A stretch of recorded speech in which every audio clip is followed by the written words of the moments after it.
امام ابو حنیفہ رحمہ اللہ کو یہ ان کی ترتیبوں کے واسطے اللہ نے علوم سے نوازا تھا۔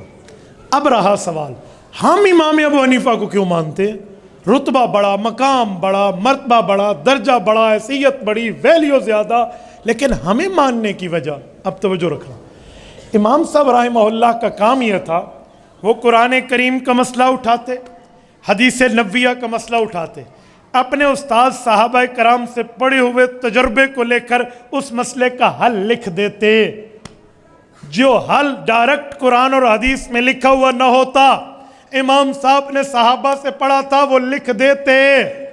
آپ کے ذہن میں سوال آئے گا، وہی حل پیغمبر کے صحابہ نے کیوں نہیں لکھا تھا؟ سوال آئے گا، امام ابو حنیفہ کا لکھا ہوا مانتے ہو، وہی لکھا ہوا صحابہ کرام کا لے کر خود کو صدیقی کہہ دو، حضرت عمر کا لکھا ہوا لے کر خود کو فاروقی کہہ دو، حضرت عثمان کا لکھا ہوا لے کر عثمانی کہہ دو، حضرت علی کا لکھا ہوا لے کر حیدری کہہ دو، امام ابو حنیفہ کا لکھا ہوا لے کر حنفی کیوں کہتے ہو؟ آپ کے ذہن میں نہ آئے، ہم سے تو سوال ہو چکی ہے نا، یہ میں آپ کی خدمت میں پیش کرتا ہوں، توجہ۔ یہ بات ذہن میں رکھنا کہ قرآن کریم اللہ کا حضور پاک پر اترا ہے، لیکن حضور نے لکھا نہیں ہے۔ قرآن 20ویں پارے کا پہلا صفحہ، بلکہ 21ویں پارے کا پہلا صفحہ، وَلَا تَخُطَّهُ بِيَمِينِكَ إِذًا لَارْتَابَ الْمُبْطِلُونَ، رسول اللہ نہیں لکھتے تھے، ٹھیک ہے، یہ رسول اللہ کی صفت ہے، حضور لکھتے نہیں تھے، لکھا صحابہ نے۔ کیوں؟ حضور پاک استاذ ہیں، صحابہ شاگرد ہیں، استاذ کے کام کو شاگردوں نے پورا کیا۔ پھر حضور پاک نے قرآن پڑھایا، حدیث پڑھائی، علوم سمجھائے، صحابہ کرام نے یاد کیے، کچھ نے لکھ کے دیا، لیکن اکثر نے زبانی یاد کر کے پوری دنیا میں پھیلائے۔ مکمل حدیثیں لکھ کر صحابہ کرام نے نہیں دی، مجموعات لکھے ہوئے ہیں، کچھ کتب لکھی ہوئی ہیں، لیکن اس کا زیادہ حصہ پڑھایا ہوا ہے، بتایا ہوا ہے، سمجھایا ہوا ہے، سنایا ہوا ہے، عمل کرا کر دکھایا ہوا ہے۔ اور 100 سال کا زمانہ ہے صحابہ کا، اکثر حصہ جنگوں اور جہاد کے سفروں میں گزرا ہے، وہ بتا پائے، لکھوا پائے، شاگردوں کی ٹیم تیار کی۔ ان ٹیم کے بہت سے بندے، 10 لاکھ تابعین ہیں جن نے صحابہ کرام سے پڑھا ہے، لیکن ان میں امام ابو حنیفہ وہ ہیں اس دھرتی پر جنہوں نے وہ کارنامہ سر انجام دیا جو اور کسی نے نہیں دیا۔ ان شاگردوں میں وہ کام کیا ہے؟ امام سیوطی رحمہ اللہ کی بات پڑھ چکا ہوں، هو اول من دون علم الشریعہ ورتبہ ابوابا فہو ابو حنیفہ ثم تبعہ مالک فی ترتیب الموطا۔ کہا لوگو، امام مالک اس امت کے دوسرے بڑے امام بعد میں ہے، پہلے امام ابو حنیفہ ہیں۔ انہوں نے صحابہ سے علوم پڑھے، قرآن پڑھا، حدیث پڑھی، صحابہ کے فتوے سمجھے، اور اس کو چیپٹر وائز لکھ کے امت کو حوالے کر دیا۔ یہ کام سب سے پہلے ترتیب بار امام صاحب نے کیا، اور کسی نے نہیں۔ کوئی آپ کو کہے کہ اس کا مطلب ہے کہ تم حنفی امام ابو حنیفہ کو صحابہ سے آگے کہہ رہے ہو کہ جو کام صحابہ نے نہیں کیا وہ امام ابو حنیفہ نے کر دیا، تم تو یہ کہہ رہے ہو۔ ہم کہیں گے نا جی، پھر تو کل کو یہ بھی کہے گا کہ تم صحابہ کو نبی سے بھی آگے کہہ رہے ہو کہ نبی نے تو قرآن لکھ کے نہیں دیا اور صحابہ نے لکھ دیا۔ تو ظاہری بات ہے جواب ہوگا، بھائی استاذ کے کام کو شاگرد پورا کیا کرتے ہیں، تو یہاں امام صاحب بھی شاگرد ہیں، اساتذہ کے کام کو انہوں نے پورا کیا۔ امام صاحب جو مسئلے لکھتے، جو باتیں لکھتے، جو فتاویٰ لکھتے، جو حدیث لکھتے، تشریح لکھتے، اب کیسے لکھتے؟ جیسے میں نے کہا نا، اسپیکر ادھر مانا اور اسمبلی میں اور، تو امام صاحب حدیث کا مشکل لفظ لکھ کے نیچے اس کی تشریح لکھتے کہ اس موقع پہ کہا گیا، مسئلہ واضح ہو جاتا۔ جیسے آپ اٹھائیے مشکلہ شرح معانی الاثار، شرح مشکل الاثار، امام طحاوی، امام ابو جعفر طحاوی المتوفی 321 ہجری رحمہ اللہ نے کتنی تفصیل دی ہے ایک ایک مسئلے پر۔ آؤ، یہ کل جمعہ کی بات ہے، مجھ سے ایک شاگرد نے کہا کہ امام ابو حنیفہ رحمہ اللہ کا نظریہ سماع موتیٰ کے لیے کیا ہے؟ وہ سمجھ رہا تھا میں ادھر ادھر کا حوالہ دے کر امام صاحب کو سماع موتیٰ کا منکر ثابت کروں گا۔ میں نے کہا، اے بچو،